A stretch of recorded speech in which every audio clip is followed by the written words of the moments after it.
It's not a flashy addition to the team. It's not something you're going to send to your buddy and say, oh, look at who Colorado got.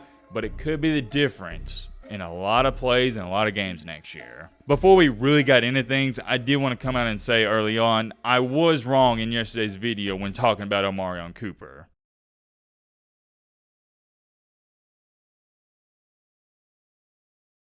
Ladies and gentlemen, boys and girls, hope all of you having a great and fantastic Thursday. If not, hope this video can make it a little bit better. And man, oh man, we got yet again another rare, let me emphasize that word, a rare jam-packed college football video in the offseason. It's not every day we have multiple topics to talk about and get into. I'd say in the past 3 or 4 months, we might have had like 5 or 6 videos like this. So we got a relish opportunity. We're going to do just that. And our main topic of this video is Colorado just got a new and a big key addition to their team. I got a lot to say about that because this guy could be the X factor on whether or not Shedeur Sanders has a great season. To go along with that, one of our other topics we're going to get into is Alabama. I know we haven't talked about them in a very long time. They got a new player. I think it's going to be a pretty solid addition to them. And last but not least, we got to take a look at what Sonny Dykes, head coach of TCU, has recently came out and stated. If we have some time at the end of this video, we might also talk about what's going on in Auburn, Alabama with Hugh Freeze because he's addressed his quarterback situation. There's a lot going on. I love it. I think you guys enjoyed it as well. And I can't wait. I try to be a prisoner of the moment, but I can't wait until late August. Strap in, buckle up, get your snack, get your popcorn, get your favorite meal you like to eat and watch a video because trust me, I do the same thing. But all right, Matt, blah, blah, shut crap up, I do.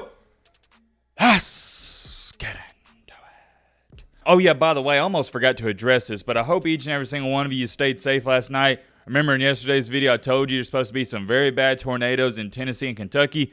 Well, where I reside at in northern Alabama, we had a bunch of those tornadoes. Fortunately, I'm A-okay, but some houses around my area, they did get hit pretty hard and they got destroyed, and it's just sad to see. As much as I love the weather, especially tornadoes, they've always fascinated me. You gotta look at the other side of it. Whenever they do hit houses and they mess up cities, it's terrible. Prayers and thoughts going to everybody in the Southeast. Now, getting out the way, let's get to move on to our first topic. And we're gonna kind of zoom through these because I really want to get into this Colorado stuff. Alabama recently picked up a former 2-year starter that transferred from Wake Forest, defensive back Deshawn Jones. As you can see on your screen right here from Hayes Fawcett, he had 37 tackles, 3 interceptions, and 2 pass deflections in 2023. Not too shabby. PD does stand for pass deflections, right? I'm pretty sure on that. If I'm wrong, I do apologize. Most people aren't even going to talk about this. They're not even going to give it the time of the day because it's Alabama. You got a defensive back from Wake Forest. That doesn't amount to a hill of beans. And I'm not going to hold you. I understand that perspective. However, I'm going to offer you a new one. You need to understand and realize Alabama, they're lacking when it comes to defensive backs. They've had a lot of guys transfer out, and they need some depth. Even if this guy doesn't become some lockdown corner or DB, he could be a great backup for him, and you need backups. Right now, though, as to where it stands, I'd be pretty shocked if Deshawn Jones isn't starting for Alabama next year. He's a guy to keep your eyes on. Of course, right now, it's the middle of the offseason. There's not a lot going on, not a lot to talk about,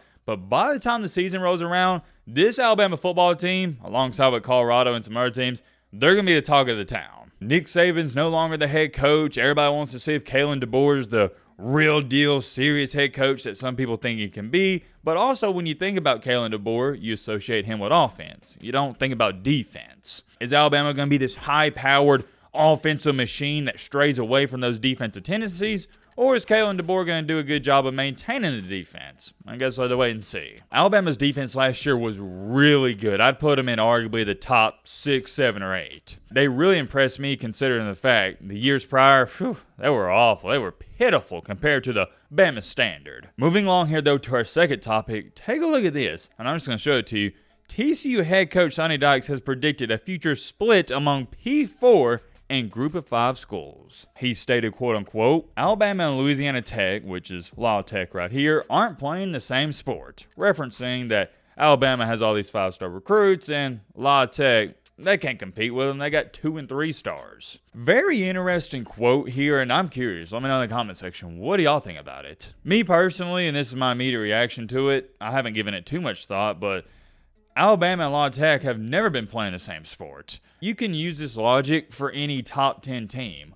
When has any team inside the top 10 every single year been playing the same sport as Louisiana Tech or Chattanooga State Water Aquarium Community College or Georgia State? Teams like that. Like, seriously, what are we talking about here? The Group of 5 has never been, in his terminology here, playing the same sport, quote unquote, as the Power 5, now the Power 4, and eventually it's going to be the Power 2 with the Big Ten and SEC. Yes, every now and then in a blue moon, we'll have a Group of 5 school upset a Power 5 school, but come on now. Those are called exceptions. It's few and far between. I think it's a stupid quote, and maybe we're missing some context here, but you're acting like when you say this, the Group of 5 previously was competing with the Power 5, and they never were. Sure, you've had your fair share of crazy upsets when Appalachian State upset Michigan.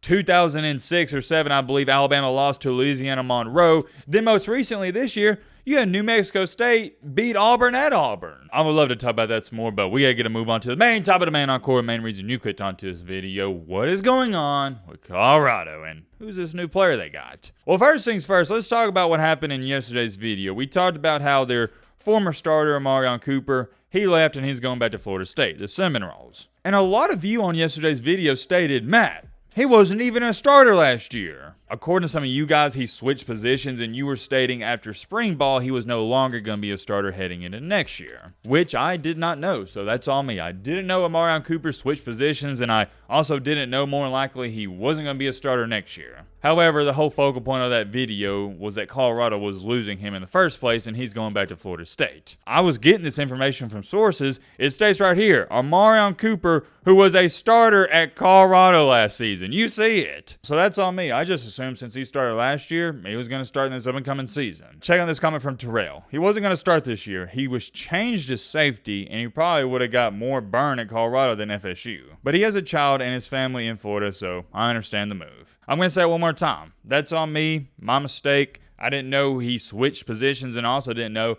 he probably wasn't going to be starting for Colorado. Y'all were killing me in the comments for it, so I give y'all that one. But hey, I was wrong. It is what it is. I can't change it. All I can do is own up to it. Before we really got into things, I did want to come out and say early on, I was wrong in yesterday's video when talking about Amarion Cooper. Continuing along here, though, it seems like for the past couple of weeks, every single time we talked about Colorado, it has been nothing but bad news. However, today, that changes, and the tide, it's starting to turn a little bit. With the good, you get the bad, and it's been nothing but bad for Colorado these past couple of weeks. However, today, we finally got some good stuff to talk about. Let me ask you a question. What was Colorado's biggest weakness last year? Some people might say defense. I ain't mad at that. Some others might say their offensive line. I ain't mad at that either. For myself, I would have to say without a shadow of a doubt in my mind, the worst part of this Colorado team, or that Colorado team last year, was the offensive line. The defense did give them a run for their money, don't get it twisted, but man, watching that offensive line, it was unbearable. I remember watching the Oregon game just like it was yesterday. No joke, as soon as Shedeur Sanders caught the pass,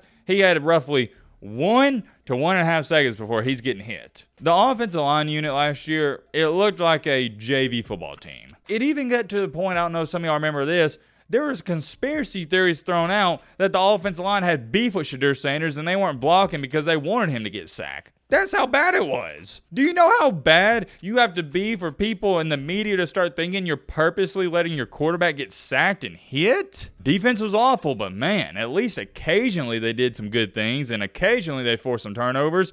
If you don't block anybody, you have zero chances of winning any football game. It got so bad in some games where they were running the ball just because they didn't want Shedeur to get sacked. They'd be down by 30 running the ball every single play. I digress though, I think you get the point. Offensive line, it was miserable. About roughly 5 or 6 days ago, Coach Prime, he picked up a key addition on the offensive line. Coach Prime picked up former Michigan State offensive tackle, so it's not like he's playing at some Group of 5 school. He's playing at a Big Ten school, Michigan State offensive tackle, Ethan Boyd. Now hold on, partner. Pump the brakes. I know what some of you may assume. Oh, well, this was probably some second or third string backup. He probably didn't play. And no, that wasn't the case. He played in all 12 games for Michigan State and started 3 of them. This isn't a scrub-a-dub-dub. This is a guy who more than likely is going to come in and start from the jump. He did play right tackle at Michigan State. I would like to assume he'll play right tackle for Colorado, but you never know. Here's one thing we do know. He's going to be somewhere on the offensive line. Here's what I love about this Ethan Boyd kid.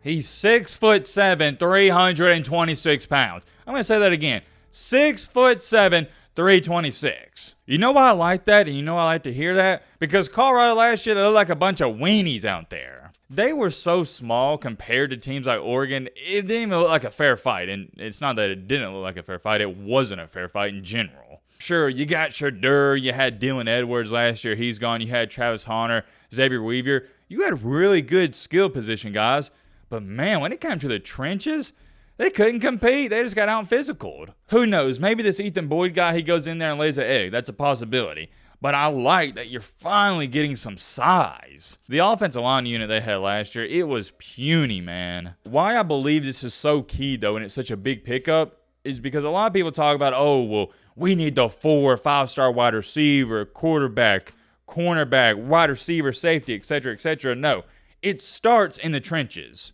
First things first, you got to worry about the offensive line and front 7 on defense. Then you can worry about everything else. When you're trying to rebuild one of the sorriest teams and programs in the nation, and that's what Colorado is, let's just call it how it is, this is where it starts. Offensive line. It's not a flashy addition to the team. It's not something you're going to send to your buddy and say, oh, look at who Colorado got. But it could be the difference in a lot of plays and a lot of games next year. For Shedeur Sanders to go out there and have a Heisman caliber season, it starts with this guy, Ethan Boyd. I don't care if you're the greatest quarterback of all time like Tom Brady. If you don't have a good offensive line, you are going to look mediocre at best. Outstanding pickup in my humble opinion. I also like that you're getting an offensive lineman with some experience in the Big Ten. I could go on and on. We'll end it off there. Let me know your thoughts down below. But